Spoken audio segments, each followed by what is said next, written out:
It is time. Time for what, you ask? Time for a break. What kind of break? A tough break, of course. This update was slightly leaked beforehand, as I'm sure Retro4214 and others have covered on. So what is the tough break update? The tough break update, like Gunmetal, contains contracts for us to complete. Following the contracts, a series of weapon buffs and nerfs, which are what most contracts require you to have to complete them. Of course, it's even harder to fetch items we need thanks to escrow, but Valve has us covered with a contract weapon loading system, similar to how real contract-bound mercenaries work with. Nice touch. The more notable nerfs is the Reserve Shooter and Degreaser, also known as the Puff and Sting combo, was completely eradicated, as they lowered the weapon switch speed, and the Reserve Shooter requires you to have you jostled by some sort of weapon beforehand for the mini crits.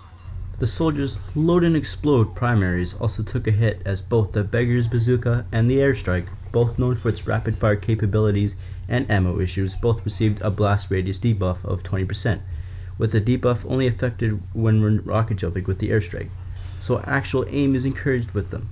So this makes Soldier a bit less useful in Nevium as well, so perhaps investing in the Black Box and the stock launcher will be more effective. Dead Ringer's damage reduction when Feign increased to 75 from 50%. Demo Knight took a big hit as well, as the fan favorite Tide Turner only grants mini crits to balance it out with the other shields that were also affected.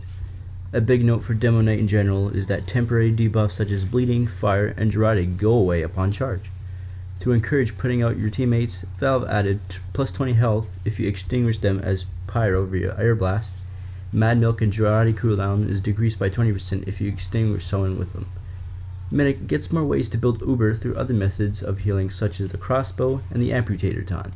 That's not the only thing related to Gunmetal, as weapon and cosmetic cases are back with 5 whole collections hitting us at once. Look out for the Pyroland and war-themed weapons on the battlefield. The badges also come back with stamps that level up after 1,000 contract points up to 3,000, so that's 4 total stamps you can level up to. And even 4 new maps to play out with the community favorite Snowy Coast, the Construction Area Vanguard, High Pass, and the Forest-like Landfall. To put the ribbon on the present, 3 new taunts, the ones leaked on Reddit, the new non-traditional for once all-class manrobics, Demo's Goat Stomach Bagpipes, and the Why Not Build Your Own Bull Ride Angie taunt. All this is followed by this mysterious gift that drops for those who buy the pass, which is $5.99 USD. The description leaves us with, "Have you been naughty or nice?" So it might be the naughty or nice crates all in one this time, with an actual naughty or nice factor in play when it's openable.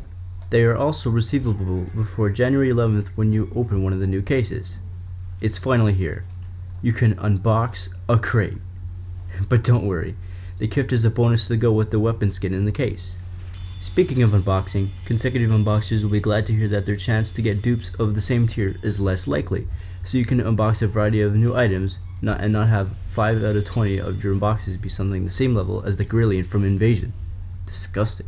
A consistent problem among strangers is now over. No longer will you have to give up your recorded kills for a nice offer on your weapon, as Valve has released a strange count transfer tool, useful for transferring those digits, and allows traders to be more flexible with their strange items. I believe this also applies with strange hats. Correct me if I am wrong, with hats now accepting strange parts.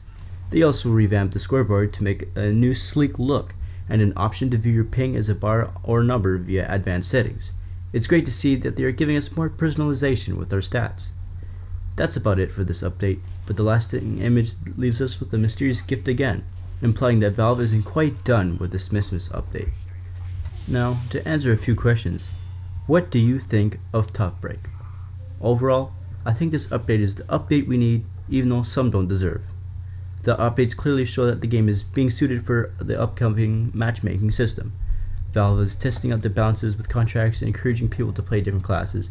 They also timed this well with the winter break so people have time to play the update, while they get more feedback, and money of course. I give it an 8 out of 10. If you were to pick one favorite thing out of the update, what would it be and why? I'd have to say what has stuck with me so far is the variety of maps they picked this time. I love almost all of them for their unique design and awesome skyboxes and backgrounds, and it seems some have the potential for the competitive mode. Describe this update in 10 words or less. Pyro still annoying, rep Demo Knight / Soldier spam, love the maps. I'd love to know your opinions on this update as well, so don't hesitate to leave a comment below. Link to the update is in the description. Thanks for tuning in and listening to another commentary about a free-to-play game where the closest thing to balance is the most complained about feature in the game called auto balance. I hope you enjoyed this commentary as I'm starting to get the hang of it. I'll be sure to continue with it as I believe this is the best way to communicate to my viewers. Thanks again, this is Tobias, and I'll catch you guys later.